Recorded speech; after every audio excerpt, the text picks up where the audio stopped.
told me at that time he sees the relationship between the county executive and all of us as a partnership. And I think this is an obvious first sign that he means it. And so I'll be quiet and sit down and You don't have to. welcome to Grange. Thanks, John. I don't necessarily need this to be I'm talking at you and then you're going to pepper me with questions and comments and Brian Cran is here, snide remarks. That's right. The mayor of Tivoli, I'm allowed to poke at him since I was him. But we're doing a couple things, and I wanted this to happen somewhat quickly because all of us, whether you are retiring and are in the process of transitioning, celebrating on your way out, process of transitioning your way out and helping the new member, new supervisor or mayor, well, supervisor in this case, right? And, well, City Beacon, mayor as well, transition in, or if you're returning, I'm somewhat taking a new role, and therefore it seemed very clear to me that we've got significant challenges as a community, the entire county, that we have to face, and beginning the dialogue now seemed the appropriate thing to do. That said, what I'd like to do is just tell you a little bit of where I am in what we call a transition, and then where we might be able to head together. I wanted to just introduce one individual, Bill O'Neill. Bill is the assistant to Dutchess County Executive Steinhaus. He's assisting us in the transition, so he's paying attention.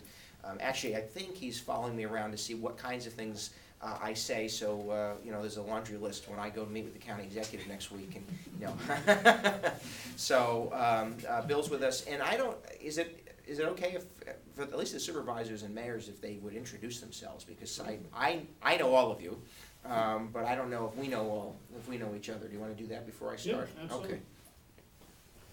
Mike Long, City Administrator, City of Poughkeepsie. Milo Bunyi, City of Poughkeepsie. John Tysick, Mayor, City of Poughkeepsie. Bill Flood, Supervisor-elect Amenia. John Merwin, Supervisor-elect of Northeast. Aileen Rohr, Supervisor-elect of Hyde Park. Dave Kelly, Supervisor, Town of Poland. Sue Crane, Supervisor of the Town of Red Hook. Dave Sherman, Supervisor Northeast. Brian Cronin, Mayor, Bill of Civil. Todd Tancredi, Supervisor-elect, Town of Poughkeepsie. Bill O'Neill, Mark Molinaro, Shadow. Carl Tomick, Supervisor-elect, Pleasant Valley. Lizette Hitzman, Supervisor, Town of Unionville. John McNair, Supervisor, Pleasant Valley. Pat Myers, Supervisor, Town of Poughkeepsie. Jim Reardon, Mayor, Village of Rhinebeck. Bob McCollum, Supervisor-elect, Fishkill. Jim Mitchell, Mayor of the Village of Fishkill. And you guys. You want to say it in person? Oh, I know who you are. From the town of LaGrange, thank you.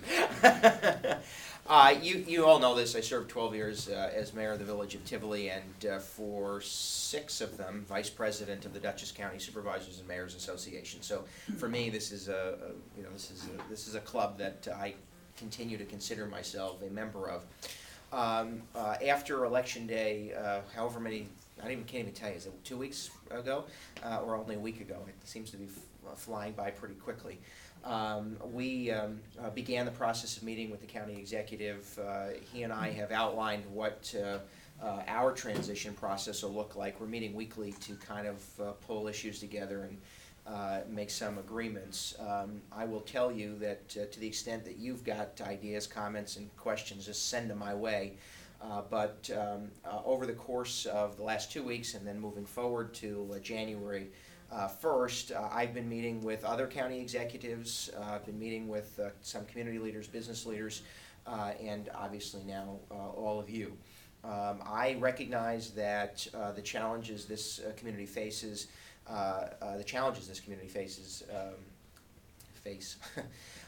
demands that we work together to confront them, and that you are on the front lines not only of sort of service delivery, but making a lot of important decisions that affect the destiny, if you will, of Dutchess County, not the least of which being where we go or grow economically. Because of home rule authority, because of local land use policy, many of the decisions you make have a profound and immediate impact on how this county grows in the future. Because we all live within an economic condition that is international and stagnant, because we all live within a state-mandated property tax cap, which you all know I voted for.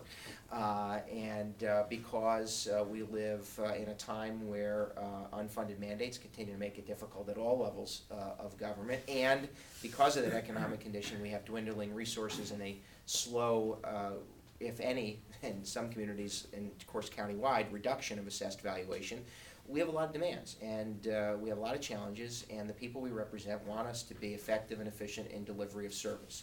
So, I'm here today just to start the conversation with you. I am not here to tell you that we can have an elongated dialogue about Board of Election costs, or how we could take over providing you some service, or we'll just pay you all to do your job, and you guys can lower your taxes and the county will assume the rest of the burden.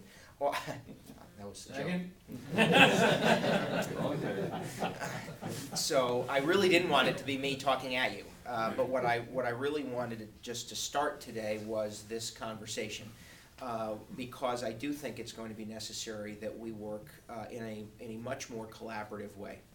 And to that end, the two things that I'd like to offer you, one is really simple, and the other one, get your pen out, Bill. This is where I make a commitment. He's got to figure out what.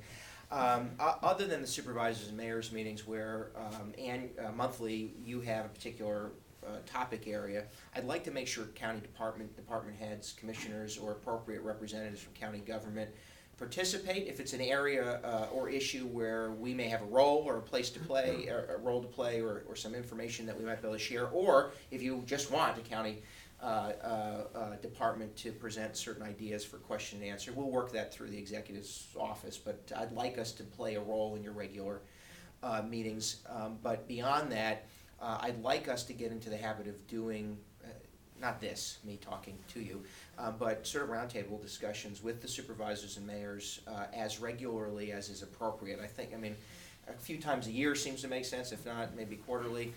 Where we assemble together, we agree on some of the agenda items where they could be very specific. You know, we have a contract for highway with you for highway plowing, or we're going to discuss sales tax distribution or election costs. I just mentioned those because obviously those are all the things we're going to get around to talking about over the course of a shared term.